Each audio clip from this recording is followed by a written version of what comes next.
Assalamualaikum warahmatullahi wabarakatuh. Alhamdulillahirabbil alamin wal 'aqibatu lil muttaqin wala 'udwana illa 'alal zalimin. Asyhadu an la ilaha illallah wahdahu la syarika lah wa asyhadu anna Muhammadan 'abduhu wa rasuluhu la nabiyya ba'dah. Allahumma inna nas'aluka 'ilman nafi'a wa na'udzubika min 'ilmin la yanfa'. Allahumma anfa'na bima 'allamtana wa 'allimna ma yanfa'una wa zidna 'ilma. Amma ba'du, para ayah bunda yang saya hormati dan juga Ustaz Afzal selaku kepala sekolah SDIT Ulil Albab serta para ustaz-ustaz sekalian.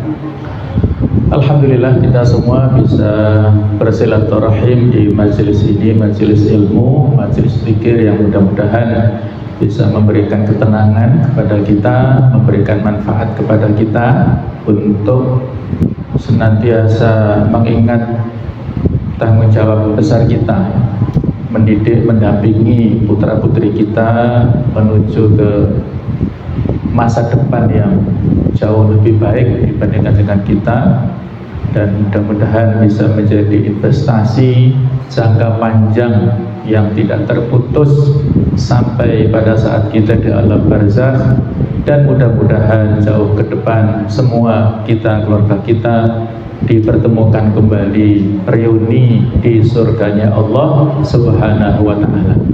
Amin ya rabbal alamin. Saya tidak menyiapkan pantun karena tidak biasa berpantun ya. Baiklah, kita maksimalkan waktu yang pada saat ini judul materi menjaga benteng keluarga Islami di masa kini ya.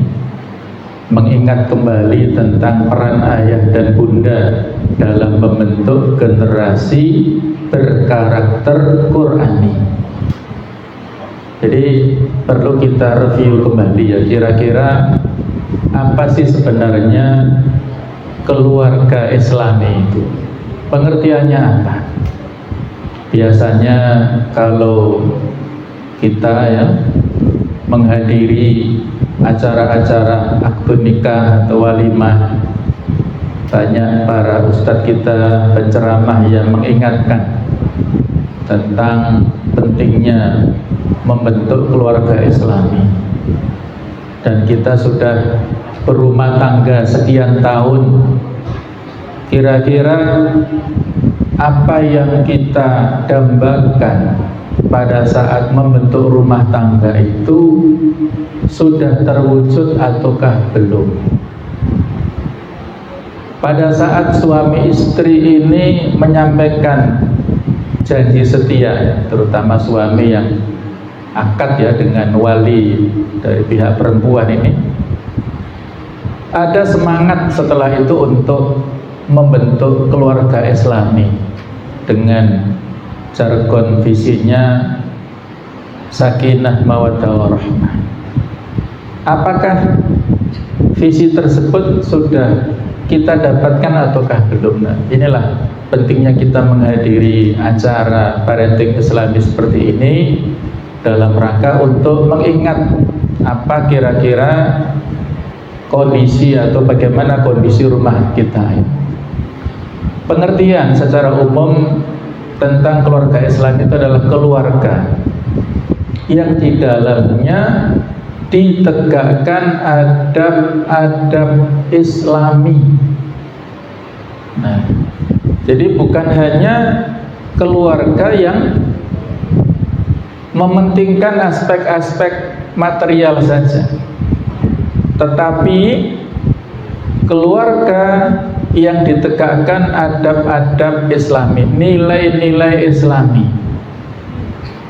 baik itu nilai-nilai Islami secara keseluruhan ya pada umumnya, ataupun budaya-budaya dan etika-etika lokal, kearifan lokal yang diakomodir oleh Islam, karena Islam juga mengakomodir tentang nilai-nilai lokal.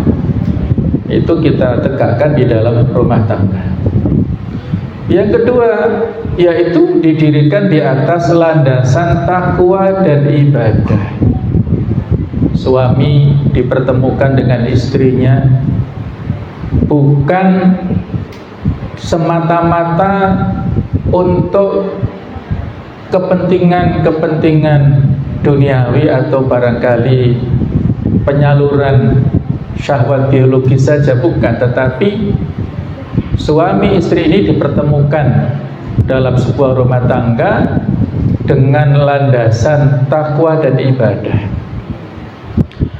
Salah satu surat Al-Quran yang berbicara banyak tentang keluarga adalah surah An-Nisa. Nanti panjenengan bisa membuka channel kami ya di Inhana TV. Saya punya kajian rutin di masjid yang saya rekam kemudian saya upload di channel ini tentang materi tafsir. Sekarang sudah sampai surah An-Nisa ayat 58 59. Nah, pada ayat 1 nanti bisa panjenengan buka, ketika Allah Ta'ala mengingatkan kepada kita tentang urgensi rumah tangga, itu diawali dengan takwa. Ya ayyuhan nasu taqu rabbakum alladzi khalaqakum min nafsin wahidah wa khalaqa minha zawjaha wa batha minhuma rijalan katsiran wa nisaa'a wattaqullaha alladzi tasaaluna bihi wal arham innallaha kana 'alaikum raqiba. Jadi ayat ini uniknya diawali dengan perintah takwa, kemudian diakhiri dengan takwa juga. Ini menunjukkan betapa pentingnya tentang nilai takwa. Bahkan di surah At-Tolak, tolak itu kan mengakhiri nikah, justru juga ada perintah takwa yang sering kita kutip, wa mattaqillah yaj'al lahu makhraja wa yarzuqhu min haitsu la yahtasib, itu di surah At-Tolak ayat 2 dan 3. Jadi mengawali pernikahan itu landasannya takwa, kalaupun mengakhiri juga mengakhiri dengan baik-baik.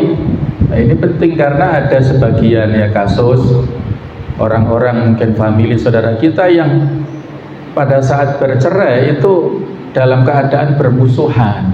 Nah, itu nggak boleh ya. Al-imsaku bil ma'ruf wa tasrih bil ihsan. Kalaupun mempertahankan rumah tangga baik-baik, kalaupun berpisah juga berpisah baik-baik.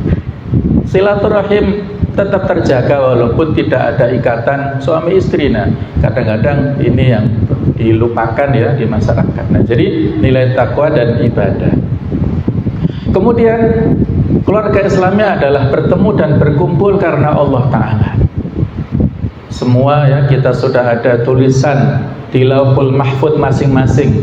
Si fulan bertemu fulanah, si A bertemu si B dan seterusnya. Ini sudah ada catatannya. Kita bertemu dan berkumpul.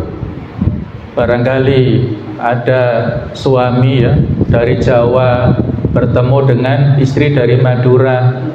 Ada suami dari Madura bertemu dengan istri dari sana luar Jawa. Itu sudah ada ketentuannya. Semua bertemu berkumpul lillahi ta'ala, bukan karena semata-mata nilai duniawi.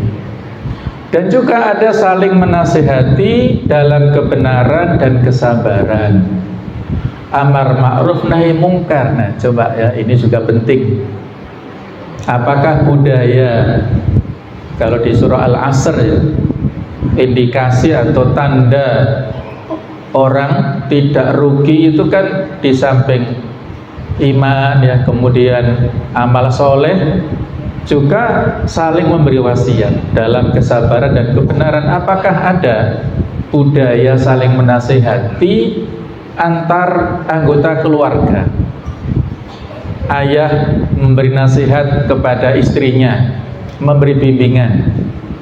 Kadang-kadang ada suami yang ceramah kemana-mana, jadwal ceramahnya rutin kemana-mana, tapi ngasih ceramah ke istri saja nggak pernah, sehingga istrinya nanti bisa jadi menjadi penggugat di akhirat.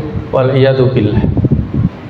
Harusnya istri menjadi pembela, tapi karena dia tidak pernah mendapatkan hak dari suami untuk dibimbing, nanti gugatnya di akhirat. Nah, sebelum itu terjadi, mari diselesaikan baik-baik di dunia. hak istri juga mendapatkan bimbingan nasihat. Atau bisa jadi karena kebalikannya, ngapunten ya, ada yang tipe-tipe tertentu suami yang di luar biasa dari dalam hal memberikan motivasi, bimbingan nasihat, kalimat-kalimat yang menggugah luar biasa, tetapi di rumah tidak sebagaimana yang dibicarakan di luar. Apa yang disampaikan tidak sama dengan faktanya. Di luar menyampaikan tentang masalah nilai-nilai kesabaran, tetapi sama istrinya nggak bisa bersabar. Kata-katanya sering menyakiti. Nah, misalnya begitu ya. Bisa jadi itu yang sangat dihafal oleh istrinya sehingga dia segan untuk memberikan nasihat kepada istrinya. Suaminya sendiri tidak konsisten dengan kalimat nasihatnya, kok memberi nasihat kepada keluarga. Nah, nggak matching, nggak cocok. Nah, ini fenomena ya yang bisa kita lihat dalam kehidupan sehari-hari. Semua pasti ada kelebihan kekurangan pasti, tapi sebisa mungkin kita memperbaiki ya semuanya. Kemudian rumah tangga atau keluarga yang Islami adalah menjadi teladan, panutan dan dambaan umat. Kita ini dipertemukan dalam nilai-nilai Islami, agama Islam. Kemudian kita menginginkan membentuk rumah tangga yang Islami, maka kita ingin menjadi teladan. Teladan untuk siapa? Ayah sentral ya, sebagai top leader di dalam rumah tangga. Ayah menjadi teladan untuk keluarganya, menjadi panutan. Ayah, ibu, anak ini keluarga yang berada di masyarakat, ini harusnya menjadi panutan di masyarakat, bisa menjadi teladan ya, tidak menjadi gunjingan-gunjingan. Ini kan menimbulkan kasak kusuk ya, ini tidak baik. Jadi harus berkomitmen dengan nilai-nilai yang dia sampaikan. Yang berikutnya berkhidmat. Artinya apa? Memberikan pelayanan. Kita membantu kepada Allah, maksudnya di agama Allah dalam suka dan duka ya. Kita berusaha untuk menyampaikan ya dakwah Islam. Kita menyampaikan pesan-pesan Al-Quran, hadis yang diajarkan oleh Rasul kepada kita dan diteruskan oleh para ulama. Jadi jangan sampai ngapunten ya, keluarga kita ini hanya punya motivasi materi dan materi. Ada suami yang mungkin kerjanya luar kota, sebelum subuh sudah berangkat, nanti pulang sampai rumah itu baru setelah Isya. Anak-anaknya mungkin sebagian tidur, jadi ketemu anak-anaknya hanya hari libur. Full seperti itu. Mungkin istrinya juga kerja, sehingga praktek interaksinya itu sangat jarang. Mungkin kalau ada Sabtu atau Ahad, dan itu pun dipakai waktu untuk keluarga, rekreasi atau yang lain. Nah, waktu untuk menyampaikan dakwah dan berkontribusi amal-amal kebajikan kapan? Nah, ini harus dipertimbangkan ya. Kalaupun mungkin waktunya terbatas ya, barangkali ada kontribusi panjenengan yang mungkin ada kelebihan dana, ya monggo disalurkan ke SDIT Ulil Albab, ke yayasan panti asuhan, ke pesantren ya, untuk kontribusi dari sisi materi. Kalau kita nggak sempat secara waktu, nah itu masuk dalam bab khidmat ya. Kemudian yang terakhir menjadi pondasinya terdapat sakinah, mawaddah dan rahmah. Insya Allah ini sudah sama-sama kita pahami ya. Sakinah itu ketenangan, kenyamanan, kebahagiaan. Kalau kita menikah sudah lama tapi nggak bahagia, nah ini ada sesuatu yang error ya, harus diluruskan. Sudah menikah tapi semakin ruwet, semakin sumpek, semakin stres, wah ini ada masalah berarti. Harusnya pada saat nikah itu semakin tenang, semakin nyaman, semakin diayomi, semakin enjoy. Lah kok ini semakin ruwet. Bahkan ada di antara suami istri, ngapunten ya, ini sekedar cerita fakta, yang sampai hampir 2 bulan nggak bertegur sapa. Coba Suami istri dalam rumah tangga 2 bulan nggak tegur sapa, itu kira-kira bagaimana? Bahasa Maduranya apa? Kalau bahasa Jawa nggak wawu, mungkin nggak serawung, atau kan masih dalam satu rumah loh ya, tapi nggak tegur sapa, nggak saling ngobrol, kok ini kan ada masalah ya. Jadi itu orang yang paling kita kenal tapi kita nggak kenal. Kita tahu tapi kita nggak kenal yang sesungguhnya. Jadi tidak ada proses ta'aruf dan seterusnya. Baik, ini agak normatif, mohon maaf ya, ngapunten ini saya agak percepat ya. Bahwasanya Islam itu mengajarkan kepada kita dalam beragama ini kita memiliki tujuan-tujuan umum syariat yang disebut maqasidus syariah. Tujuan-tujuan syariat Islam ini. Intinya apa? Tujuan-tujuan syariat Islam ini diturunkan oleh Allah Ta'ala, yaitu 2 hal. Kalau mau dirinci 1 juga bisa, tapi intinya 2. Yang pertama adalah mewujudkan kemaslahatan. Yang kedua adalah menolak atau meniadakan bahaya. Jadi hifdzul masalih, kemudian izalatul madarat atau darar. Jadi mewujudkan kemaslahatan dan menghilangkan bahaya, itu adalah inti daripada syariat Islam yang diturunkan kepada Rasul kita sampai akhir zaman. Intinya di sana semuanya. Nah, termasuk apa? Dalam hal mewujudkan kemaslahatan ini, ya, di antara tujuan kita strategis dalam berkeluarga adalah dalam rangka untuk hifdzul mujtama, menjaga masyarakat ini. Apa bentuk penjagaan kita kepada masyarakat? Yaitu hifdzun nasl, menjaga keturunan, yaitu dengan al-injab wa hifdzun nasl, yaitu reproduksi dan keturunan ini. Jadi kalau misalnya ngapunten ya, sekedar contoh, ada sebagian negara barat di Amerika dan beberapa negara Eropa itu melegalkan pernikahan sejenis misalnya ya, contoh seperti itu. Nah, kira-kira bisa nggak pernikahan sejenis itu menghasilkan keturunan? Kan nggak bisa, sudah jelas namanya kodrat laki-laki dan laki-laki tidak bisa, beda organ tubuhnya dengan wanita, jadi dia tidak bisa melahirkan dan seterusnya. Nah, tetapi ini dilegalkan karena mereka mengatakan sesuai ini ya, sesuai hak asasi manusia dan sebagainya lah. Nah, ini nggak sesuai dengan Islam ya, jadi nggak bisa, Islam nggak seperti itu. Ini sekedar contoh ya. Kemudian hifdzul kain al-ijtimai, menjaga eksistensi sosial, yaitu menjaga eksistensi ya tentang budaya kelembagaan, lembaga keluarga, lembaga negara, kemudian dan seterusnya. Sampai di sini ada bahwasanya kita diajarkan ya di dalam keluarga ini untuk melakukan prinsip musyawarah. Di keluarga kecil ini kita bermusyawarah, di negara juga ada. Nah, apakah rumah tangga kita ini sudah berbasis musyawarah, diskusi atau belum?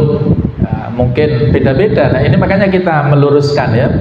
Kita ingin menegakkan rumah tangga Islami, tapi tidak ada tradisi musyawarah, tidak ada tradisi demokrasi di dalam rumah tangga. Ayah sebagai pimpinan tertinggi itu misalnya selalu mengambil keputusan secara sepihak, otoriter, tidak minta pendapat dulu kepada istrinya atau kepada anak-anaknya, kita mau tinggal di mana, nanti mereka mau sekolah di mana dan sebagainya. Ini kan perlu ada diskusi yang matang ya, supaya tidak asal-asalan. Kurang lebih seperti ini, saya persingkat ya karena ini normatif dan bukan inti daripada materi kita.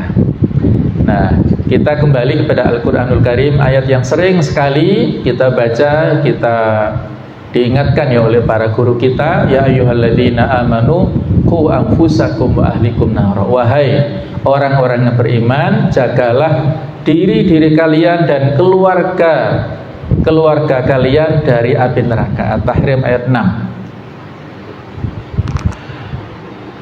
Jadi ayat ini ditafsiri oleh banyak ulama, di antaranya adalah Ali bin Abi Thalib mengatakan, apa makna ayat ini? Atibuhum wa'allimuhum, itu makna dari Ali bin Abi Thalib. Ajarkanlah kepada mereka adab, sopan santun, akhlak mulia. Wa'allimuhum, ajarkanlah kepada mereka ilmu. Nah, ini makna qu anfusakum, jagalah diri kalian dan keluarga adalah ajarkanlah adab dan ilmu kepada diri kalian dan kepada keluarga kalian. Jadi sejak dini anak-anak kita harus kita didik dengan adab Islami, akhlak yang baik.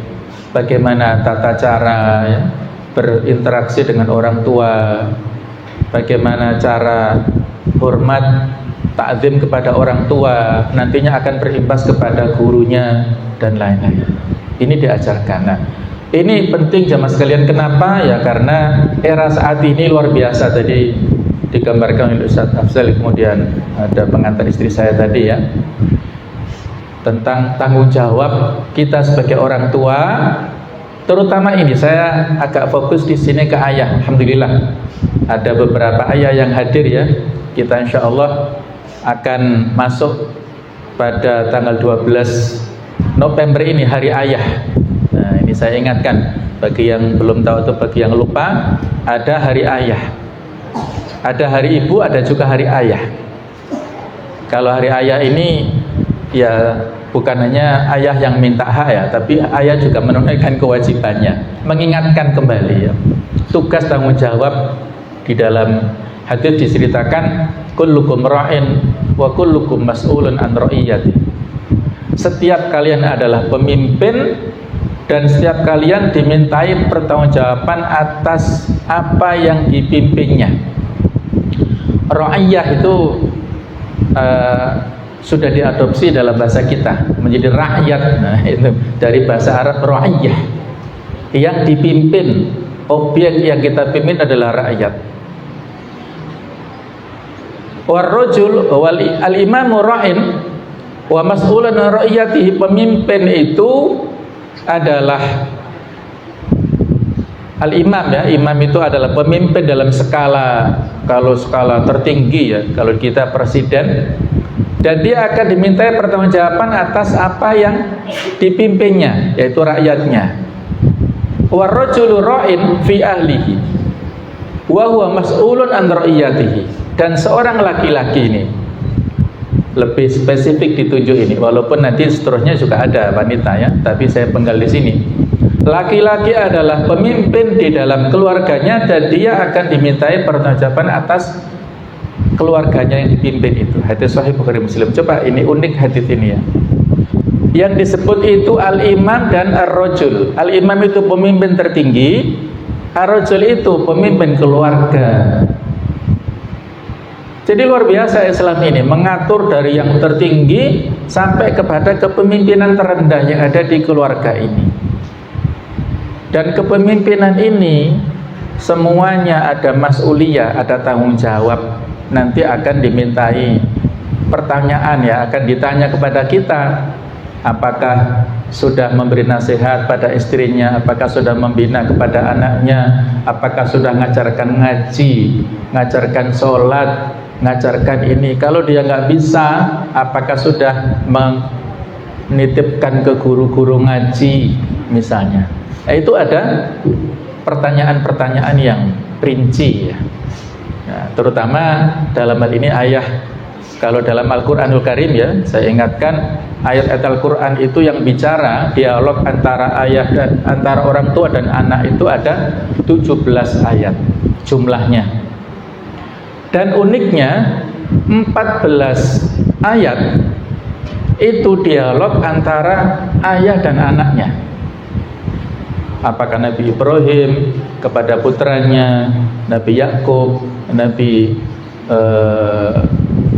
Syuaib, kemudian juga yang lainnya ya, ayah-ayah yang bicara, atau Luqman ya yang terkenal, itu 14 ayat. Sedangkan 12 Dua ayat itu bicara dialog antara ibu dan anaknya, ibunya Nabi Musa dan Maryam kepada anaknya, dan satu ayat itu orang tua, tidak disebutkan ayah atau ibunya. Jadi ada yang mayoritas itu adalah dialog antara ayah dan anak. Ini menunjukkan ada stressing dalam Al-Quran, peran ayah dalam pembinaan keluarga itu sangat sentral, sangat penting. Jadi tidak boleh menyerahkan pendidikan anak-anak wis opo jare ibuke, sekolahnya di mana opo jare ibuke, SPP-nya berapa nggak tahu, yang tahu ibunya. Jangan begitu, yang mencari ma'isyah kan ayah. Ibu sebagai manajer walaupun dia yang membayar SPP kan sumbernya dari ayah. Ini satu masalah komunikasi kan, berarti ya nggak tahu dalam hal pengeluaran keluarga, tanggung jawabnya itu harusnya kembali kepada ayah. Nah, inilah yang perlu kita perhatikan, karena kalau ada yang lewat, maka di sini ya akan ada dampak ya, ketiadaan ayah berakibat rusaknya anak kita ya, atau fatherless ya, jadi kehilangan sosok ayah. Dan sudah jauh hari diingatkan oleh Ibnu Qayyim al-Jauziyah, betapa banyak orang yang menyengsarakan anaknya, buah hatinya di dunia dan akhirat, karena ia tidak memperhatikan, tidak mendidiknya, dan hanya memfasilitasi dalam hal keinginan syahwatnya. Sementara dia mengira telah memuliakannya, padahal dia telah merendahkannya. Dia juga mengira telah menyayanginya, padahal dia telah mendoliminya. Maka hilanglah bagiannya pada anak itu di dunia dan akhirat.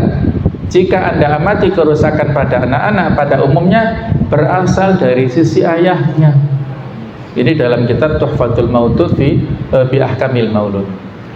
Jadi kita diingatkan di sini, walaupun ibu tetap punya peran ya, tetapi kita di sini ada stressing, peran ayah ini luar biasa. Karena Al-Quran tadi bicara tentang seperti itu, hadisnya juga bicara seperti itu. Warrajulu tadi ya, seorang laki-laki, seorang ayah adalah ra'id, menjadi pemimpin dalam rumah tangganya. Sehingga kalau ayah hanya memenuhi fasilitas ya untuk anaknya, hal-hal materi, ya memang secara materi terpenuhi. Dan macam-macam, kalau soal keinginan materi sekarang ini kan untuk anak-anak kita itu bisa jadi unlimited ya, kalau ayah atau orang tua punya kemampuan yang berlebih. Tapi ini kan menjadi tidak sehat ya, ibarat gula. Gula ini kalau sesuai dengan takaran kebutuhan fisik kita ya sehat, tapi kalau kelebihan akan menjadi ya tidak sehat. Kalau kita memenuhi kebutuhan anak secara berlebihan, itu juga menjadi tidak sehat ya. Ini kisah dari kawan-kawan yang berinteraksi ya di dunia pesantren ini kan. Kalau di pesantren kami, ini pesantren yang sederhana, kita ajarkan sederhana ya. Kalau pesantren kami di Duren Al-Basirah ini, satu hari saja hanya 6.000 jajannya, 7.000, 6.000 atau 7.000. Kalau di PPDU agak tinggi sedikit lah ya. Tapi kalau ada pesantren di Malang Raya kan banyak ya, pesantren yang kelas menengah ke atas. Saya tanya kawan-kawan yang itu, ada satu anak yang satu hari itu jajannya 150.000. Wah, luar biasa. Terus sangu untuk jajan itu berapa? 5 juta satu anak itu. Masya Allah ya, satu bulan sangunya tok itu 5 juta, hampir sama SPP-nya. SPP-nya mungkin 4,5 juta sampai 5,5. Jadi mungkin 10 juta untuk satu anak saja. Dan anaknya kan nggak satu ya, pasti lebih lah. Jadi ini kalau orang-orang tertentu yang pendapatannya luar biasa ya mungkin hanya kecil ya angka seperti. Tapi kan ini sekali lagi membuat anak-anak ini ya itu tadi ya, hidup dalam materi yang seperti itu, sehingga ya itu tadi ya mungkin kalau nggak disangoni banyak nggak mau mondok barangkali. Ada kawan anak kami yang uang SPP-nya itu lebih banyak dari uang sakunya, uang untuk jajan lebih banyak dari uang SPP-nya itu ada. Nah, maka ini perlu untuk dipertimbangkan ya. Jangan semua apa yang diminta oleh anak-anak itu dituruti, harus diukur ya. Harus diajari mereka itu prihatin. Bukan apa-apa, bukan kita pelit, bakhil, medit, bukan, tapi mengajarkan ya, panjenengan seperti ini ya, ngapunten ya. Mohon maaf, dulu kan prihatin ya, panjenengan bisa sukses, bisa punya rumah, bisa berangkat umroh, bisa berangkat haji, bisa mendapatkan ini, itu kan karena keprihatinan yang diajarkan oleh ayah ibu kita dulu. Sehingga prihatin dan juga rasa syukurnya itu muncul dan terus ya dijaga, dan bisa menghormati ataupun menikmati yang sedikit. Kan salah satu konsekuensi dari takwa, kata Ali bin Abi Thalib, aridho bil qalil, ridho dengan nikmat yang sedikit. Kalau terbiasa dengan yang banyak, nah ini akan mendidik yang tidak baik ya. Ini contoh ketiadaan ayah dalam diri anak ini. Biihmalihi, cuek dan tidak peduli terhadap urusan anak. Itu tadi tentang misalnya ngapunten ya, soal mengambil rapot. Nah, biasanya kan yang ngambil wis pokoknya ibu ya, ibu yang ngambil, nilainya berapa nggak tahu ayahnya, yang diserahkan ibunya. Kebutuhan anaknya di pesantren misalnya atau di sekolah, wis pokoknya ibunya. Ini perlu untuk diperbaiki ya. Boleh ayah ini memikirkan yang strategis, tapi yang sedikit-sedikit teknis juga ya lebih baik tahu juga ya, harus tahu kebutuhan supaya dia bisa dekat dengan anak-anaknya. Kemudian tarku ta'dibihi, tidak mendidik anak dalam urusan adab tadi. Yang penting dia memenuhi tadi ya fasilitas, kemudian dia tidak membina, tidak memenuhi ku anfusakum tadi ya. Yang ketiga, i'anatuhu lahu ala syahwatihi, memberikan, memenuhi kepadanya sesuai dengan segala kebutuhannya. Syahwat itu kan keinginan ya, keinginannya.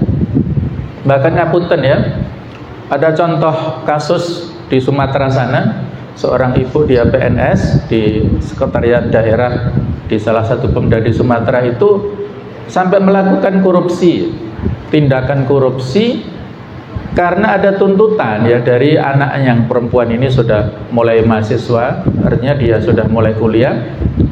Jadi anaknya ini pakai branded ya, tas branded, harganya kalau diukur itu mungkin sekitar 30 jutaan satu tas itu ya, dan dia pakai mobil mewah. Padahal ya orang-orang kan tahu standar PNS berapa ya, kan tahu. Jadi sampai ibunya korupsi di situ ya, karena sudah melebihi batas keinginan daripada anak-anaknya ini. Ini hati-hati ya. Baik, nah ini contoh fakta ya di sekitar kita. Kemarin kita digemparkan ya dengan berita meledaknya bom Molotov di SMA Negeri 72 Jakarta. Mendengar Bapak Ibu ya berita ini ya, sudah viral di media massa. Dan uniknya ya, meledaknya ini di masjid dan di kantin. Di masjid saat khotib musola atau masjid sekolah, saat khotib mau doa, khutbah kedua itu meledak, kaget. Terus semburat jamaahnya ini. Kemudian di kantin. Dan disinyalir, kan korbannya itu 27 agak luka parah, dilarikan ke rumah sakit, kemudian totalnya 54, termasuk pelakunya juga kena ya. Jadi disinyalir, ini kan terus dilakukan penyelidikan ya, disinyalir pelakunya itu adalah korban bullying. Nah, suka dibully oleh kawan-kawannya, dan juga dari keluarga yang broken home. Orang tuanya bercerai, dia hidup bersama ayahnya. Sejak kelas 10 masih agak normal. Kelas 11 itu dia sudah mulai menyendiri. Kata kawan-kawannya, Kalau dia ke kantin sendirian, kalau berjalan sendirian, nggak ada teman. Sampai sekarang ini dia kelas 12, hampir lulus kan. Jadi rupanya seperti itu ya, dia mungkin memendam karena saking seringnya dibully oleh kawan-kawannya, merasa tidak dihargai eksistensinya, merasa tidak berguna, merasa tidak punya teman. Kemudian dia ekspresikan dalam bentuk kekerasan. Foto yang tersebar di media massa, ada dia jatuh, sepertinya nggak sampai meninggal, luka-luka, dan ada senapan, apakah asli ataukah softgun atau apa, nggak tahu saya, nggak ada penjelasan. Ditulisi di senapan ini nama-nama pelaku teror di Amerika, di Kanada, dan di Eropa atau di New Zealand. Jadi para teror, orang-orang non-muslim yang nembak-nembaki di masjid ataupun di kerumunan, itu ditulis. Artinya kan dia terinspirasi dan punya obsesi menjadi sosok-sosok yang melakukan kekerasan seperti itu kan. Nah, ini hati-hati ya, anak-anak kita ini punya potensi kan aneh, kok bisa masuk ke kawasan sekolah. Satpamnya di mana? Masa bisa bawa bom molotov yang sebanyak itu dan meledak, ya seperti itu ya. Ini pelajaran bagi kita semuanya. Anak-anak ini semuanya punya potensi. Kalau tidak diarahkan kepada yang baik, nanti menjadi potensi-potensi yang kriminal seperti itu. Ini berbahaya. Jadi inilah perlu ada pengawasan ya. Bentuk kenakalan remaja macam-macam, ada tawuran, ada membolos sekolah, ada pencurian, pembunuhan, pergaulan bebas narkoba ya. Pergaulan bebas ini ya Allah ya, sudah sampai pada ambang batas yang sangat-sangat mengkhawatirkan ya. Dari survei kecil-kecilan ya, di sebuah sekolah itu satu kelas ketika diminta untuk ngaku ya, memejamkan mata, siapa di antara kalian yang masih perawan, itu masih sedikit sekali, mungkin hanya 10%. Yang lain itu sudah melakukan yang seperti itu, yang harusnya belum saatnya mereka ya. Inilah fakta yang sangat mengkhawatirkan bagi kita semuanya. Maka sebabnya macam-macam, ada lingkungan sosial yang negatif, kurangnya sosialisasi nilai-nilai moral dan sosial dari orang tua ke anak, keluarga yang tidak harmonis tadi, contoh yang pisah tadi, ayah ibu, kekerasan dalam rumah tangga. Ini juga hati-hati. Tekanan dari teman sebaya, kurangnya perhatian dari orang tua. Ada kasus beberapa waktu lalu ya, mungkin panjenengan juga membaca beritanya, anak yang disidang karena melakukan pencurian, kemudian divonis, saya nggak tahu berapa tahun penjara ya. Terus dia protes, katanya begini, ngapunten ya, harusnya kata anak ini, ibu saya juga ikut disidang di sini. Loh kok bisa? Iya, karena dia punya mental pencuri itu sejak kecil. Jadi saat kecil itu dia menyembunyikan permen kakaknya, itu nggak ditegur oleh ibunya. Dia mengambil mainan dari tetangga, dibawa masuk rumah. Ketika orang tua tetangga itu ngecek ke rumahnya, ibunya bilang nggak ada mainan, wes pulang sana. Jadi dia melindungi anaknya yang melakukan pencurian, dan mental itu terus tumbuh. Potensi atau bakat dalam hal kejahatan itu terus terpupuk dan merasa di backup, dilindungi oleh orang tuanya, terutama oleh ibunya, sehingga dia protes tadi. Harusnya ibu saya ikut disidang di sini. Kalau saya divonis, ibu saya harusnya divonis. Karena kesalahan ini bukan kesalahan saya pribadi. Ini juga kesalahan orang tua saya. Nah, kan ini hal yang mengkhawatirkan ya. Kita merasa anak-anak kita baik-baik saja, tetapi ada kontribusi orang tua kepada anak yang kita nggak menyadari ya. Jadi kadang-kadang kita tanpa menyadarinya sering memojokkan anak kita atau sering membandingkan anak kita, nggak seperti sepupunya, nggak seperti tetangganya yang prestasinya begini. Ini secara tidak langsung sudah membuli ya anak-anak kita. Nah, apa itu ketahanan keluarga? Maknanya banyak, tapi diantaranya ini kemampuan keluarga dalam mengatasi hambatan, tantangan, ancaman, dan gangguan yang datang dari dalam maupun luar yang bertujuan menghancurkan keluarga. Jadi hambatan, tantangan, ancaman, gangguan ini sebenarnya bukan hanya dari luar, tapi juga dari dalam bisa. Dari dalam keluarga kita, dari ayah ibu yang sangat berperan tadi, dari saudara-saudaranya. Kita punya anak 4 misalnya, suka membanding-bandingkan antara anak yang 4 itu.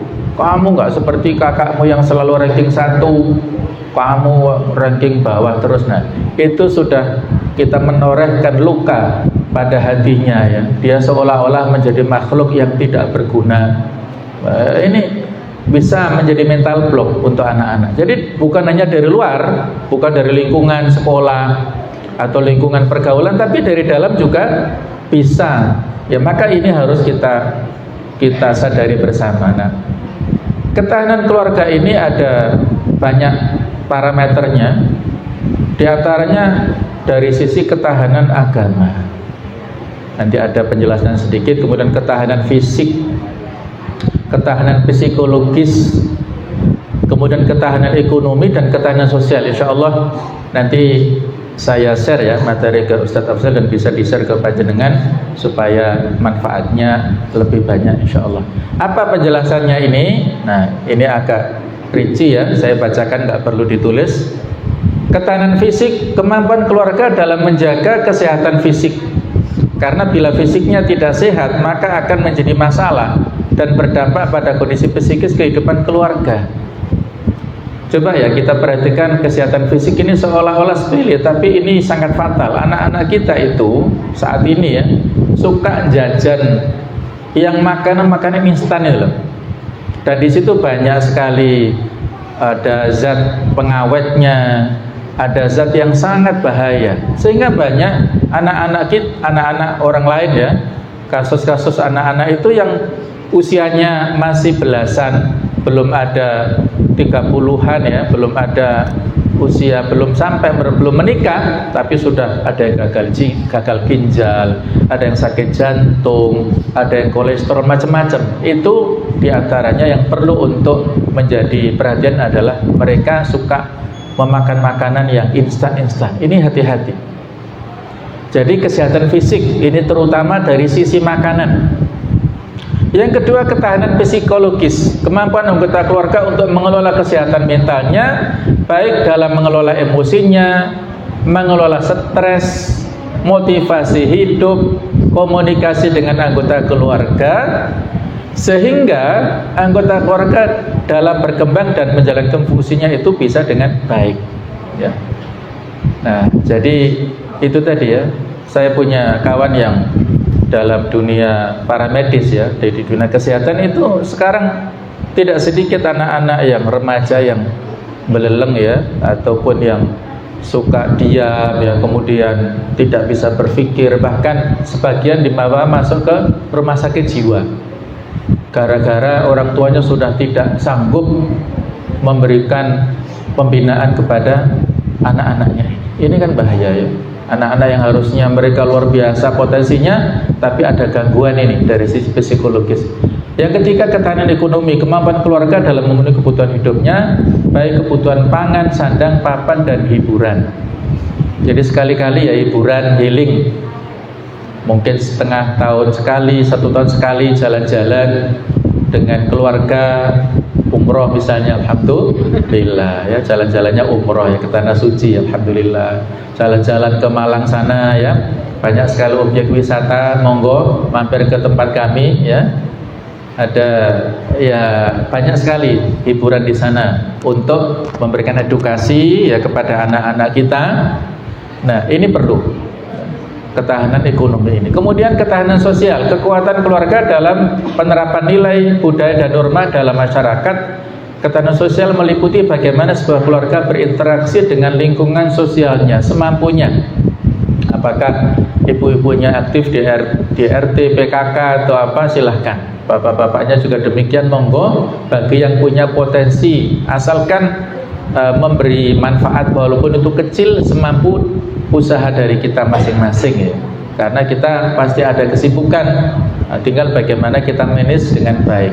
Kemudian ketahanan agama ya, kemampuan keluarga dalam meningkatkan keyakinan beragama dalam membentuk menjalankan ibadah. Jadi bagaimana rumah punya fungsi seperti masjid, ada sholat jamaahnya, ada mungkin tilawatul Qur'annya, ada mungkin zikir pagi ya, secara bersama-sama.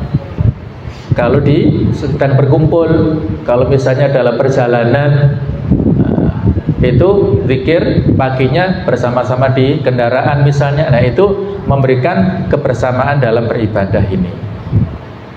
Nah, bagaimana cara mengokohkan ketahanan keluarga ini? Banyak, saya kutip ada tiga hal ini saya kira mewakili dan penting sekali ya.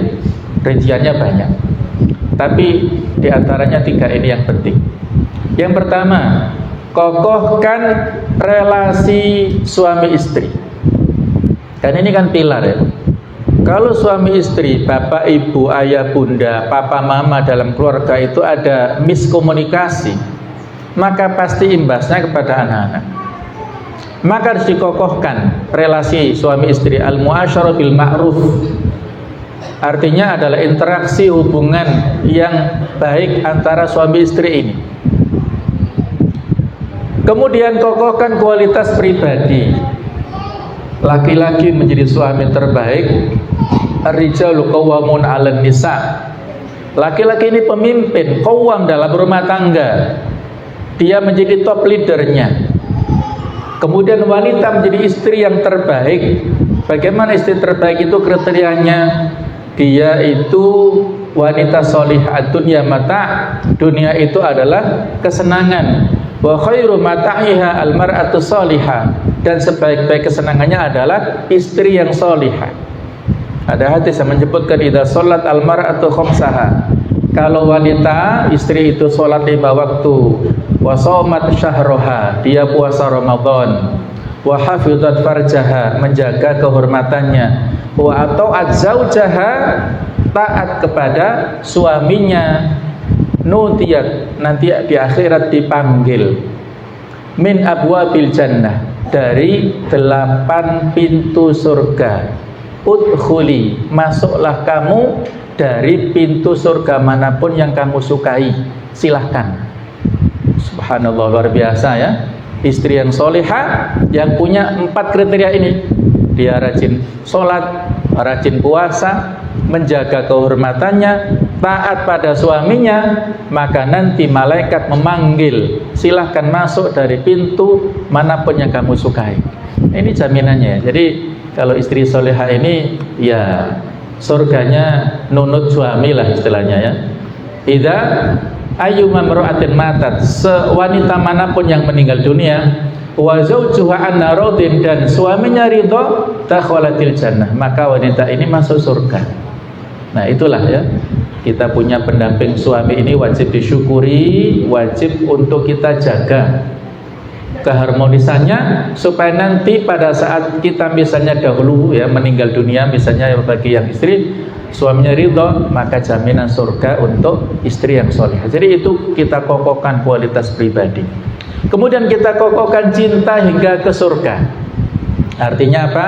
Hubungan cinta kasih, sakinah, mawaddah rahmah bukan hanya di dunia, tapi kita jaga terus ya, kita abadikan sampai nanti di akhirat masuk ke surga.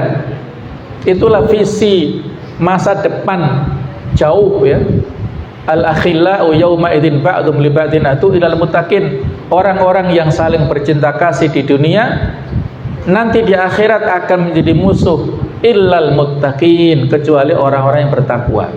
Suami yang bertakwa, istri yang bertakwa, anak-anak bertakwa akan dikumpulkan kembali di surga. Di surat At-Tur ayat 21. walladzina amanu wattaba'atuhum dzurriyyatuhum biimanin alhaqna bihim dzurriyyatahum. Orang-orang yang beriman dan diikuti oleh keluarga besarnya yang dia beriman, maka mereka dikumpulkan di surganya Allah Ta'ala. Nah, itu reuni yang sesungguhnya ya berada di surga nanti.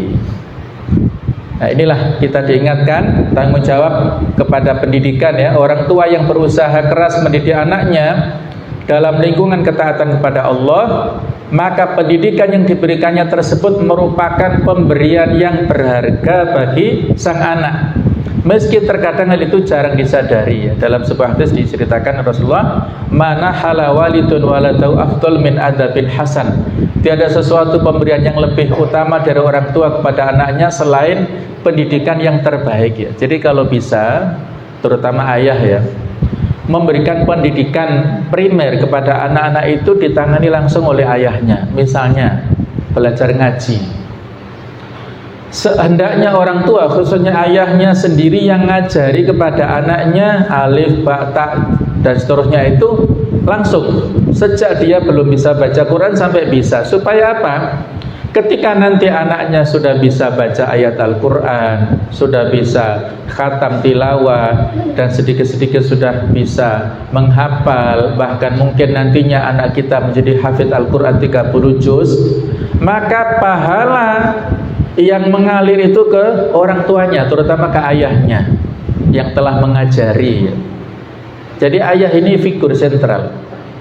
Ayah yang mengajari, misalnya ya, ayah yang ngajari anaknya naik sepeda motor, ayah yang ngajari anaknya bisa nyupir, terus anaknya nanti menjadi pribadi yang solih atau solihah, dia dengan naik motornya bisa berdakwah kemana-mana. Dengan mobil dia bisa nyetir, misalnya bisa bermanfaat. Misalnya kalaupun dia kuliah di Mesir misalnya, kemudian ketika ditanya siapa yang bisa nyupir, saya sudah diajari ayah saya dulu di Indonesia.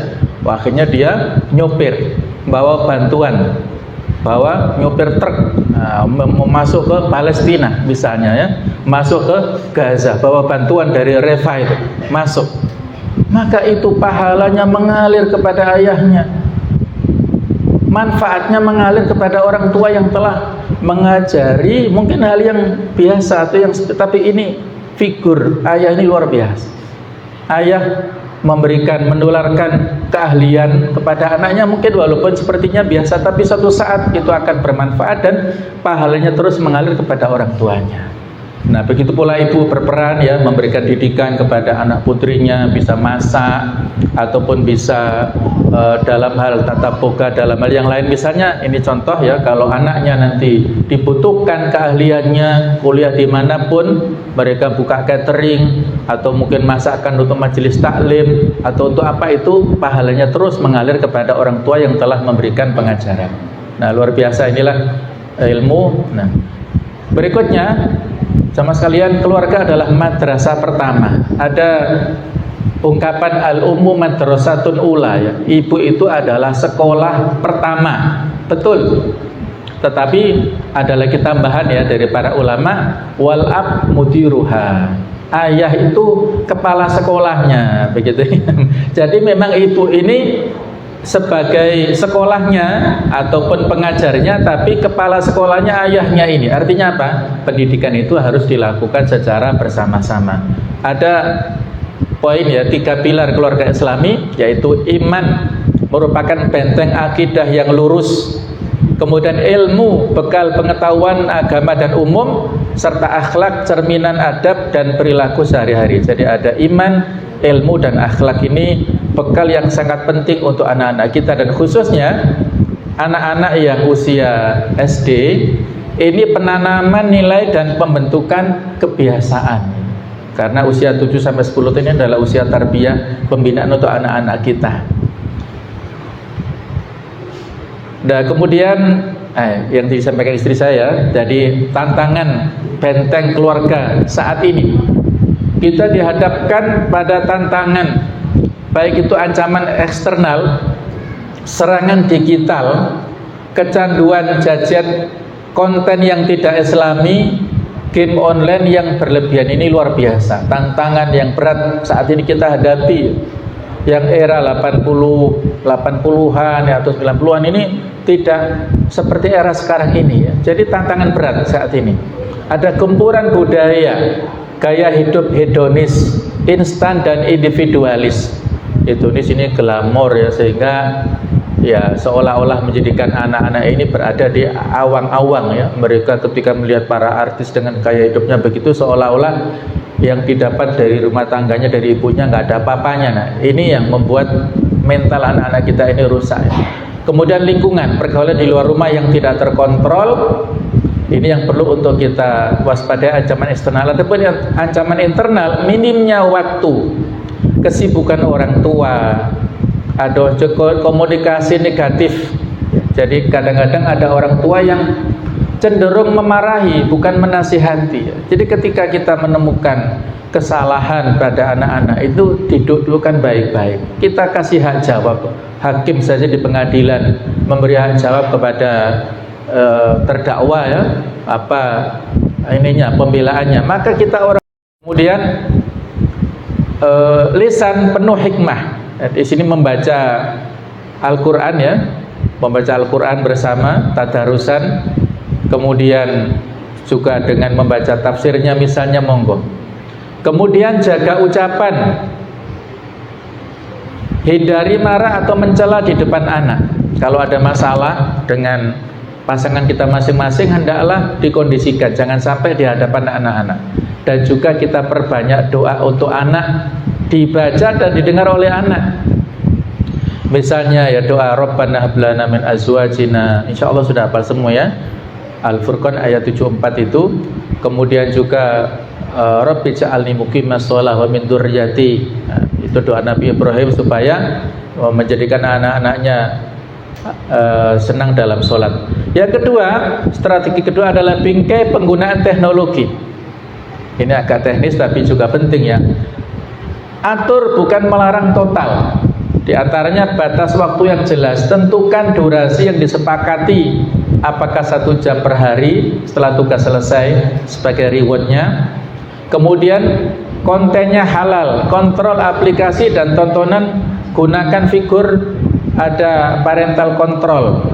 Kemudian ada poin ketiga, keseimbangan, gantikan waktu screen time dengan fun time, yaitu membaca, olahraga, interaksi sosial. Intinya ada kedekatan ya antara orang tua dengan anak. Yang keempat, ada area bebas jajan. Terapkan aturan tidak ada jajan saat makan misalnya, saat sholat, ataupun di kamar tidur. Kalaupun main jajan bersama-sama, supaya bisa memberikan perlindungan, proteksi kepada anak-anak kita, tidak bebas berselancar dengan ya tanpa kontrol ya di kamar masing-masing. Jadi harus dikontrol. Yang ketiga, pendidikan akhlak dan tauhid. Menanamkan akidah sejak dini ya, fokus akidah. Mengenalkan Allah yang maha melihat, konsep ihsan, sehingga anak tidak berbuat buruk meskipun sendirian. Kemudian mencintai Rasulullah, tentang cerita tentang akhlak mulia dan perjuangan Nabi. Dulu para sahabat ya, generasi sahabat dan para tabi'in terutama ya, mereka mengatakan kunna nu'allimu abna'ana al-maghazi kama nu'allimuhum ayatan minal Qur'an. Kami mengajarkan anak-anak kami dulu cerita-cerita tentang peperangan-peperangan Rasul, para sahabat itu, sebagaimana kami mengajarkan ayat-ayat Al-Qur'an kepada anak-anak kami. Itu ya, mereka mengajarkan cerita-cerita tentang peperangan, tentang jihad, seperti mengajarkan anak-anak masalah ayat. Artinya apa? Penting juga. Jadi jangan dianggap, dilihat dari sisi kekerasannya saja. Karena peperangan ini juga mengajarkan banyak sekali hikmah kepada generasi kita. Karena tidak diajarkan namanya peperangan, sehingga ada kasus anak-anak laki-laki yang agak lebay-lebay begitu ya. Nah, ini mungkin karena sisi rujulahnya, sisi kesatrianya nggak dimaksimalkan untuk anak laki-laki. Kalau anak laki-laki ya laki-laki, diajarkan yang potensi-potensi kelaki-lakiannya bisa bertumbuh dan maksimal ya. Maka ada hadis, walaupun ada perbincangannya, alimu auladakum as-sibahata warimaya, ajarkanlah anak-anak kalian berenang dan memanah. Nah, itu untuk memberikan didikan-didikan kepada anak-anak yang positif. Kemudian ada fokus akhlak, ada harian salam, senyum, izin, berterima kasih, meminta maaf ya. Kemudian ada adab sosial, menghormati yang lebih tua dan menyayangi yang lebih muda. Kemudian ada sinergi antara keluarga dan sekolah. Ini juga merupakan kunci sukses. Ada sinkronisasi program informasi ya, sampaikan ke sekolah jika anak memiliki masalah di rumah. Begitu pula sebaliknya, guru menyampaikan ke orang tua apabila anak ini punya masalah di sekolah. Kemudian ada konsistensi, nilai-nilai diajarkan di rumah harus sama dengan yang di sekolah. Di sekolah diajarkan sholat duha, di rumah orang tuanya nggak pernah memberi contoh sholat duha. Ini kan nggak sinkron ya. Di sekolah diajarkan untuk tilawah Quran ya dengan tahsin, dengan tajwidnya.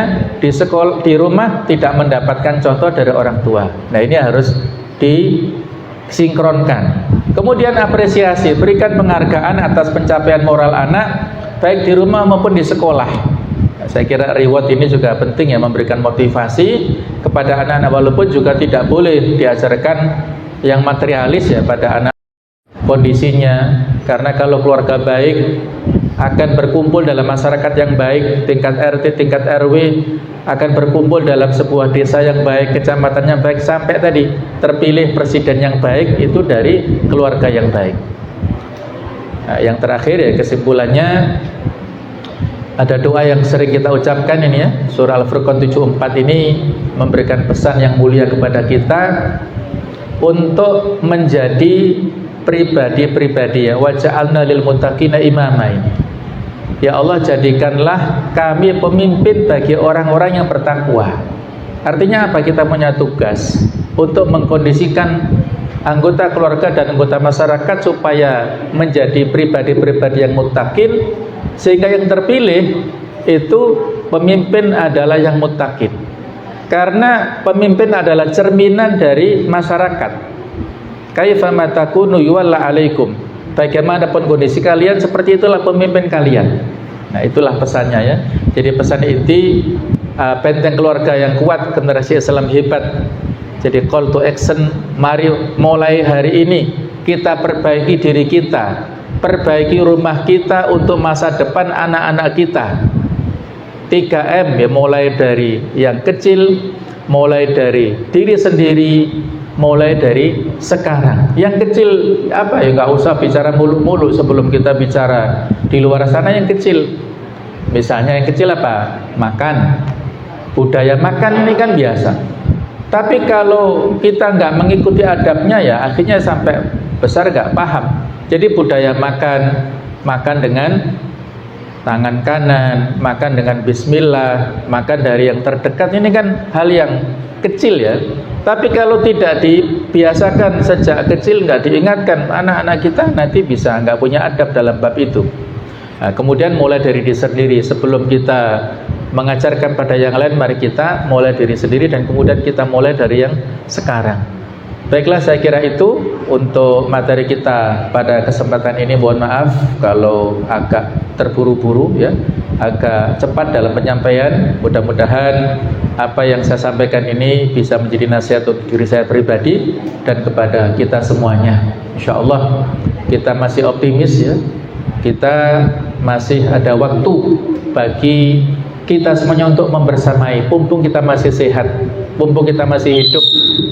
Karena tidak sedikit ya mungkin kawan-kawan kita yang baru berusia muda ya, masih anaknya masih kecil-kecil, sementara sudah meninggal dunia. Kita masih diberikan kesempatan untuk membersamai anak-anak kita. Mari kita manfaatkan dengan sebaik-baiknya. Barakallahu fikum. Assalamualaikum warahmatullahi wabarakatuh.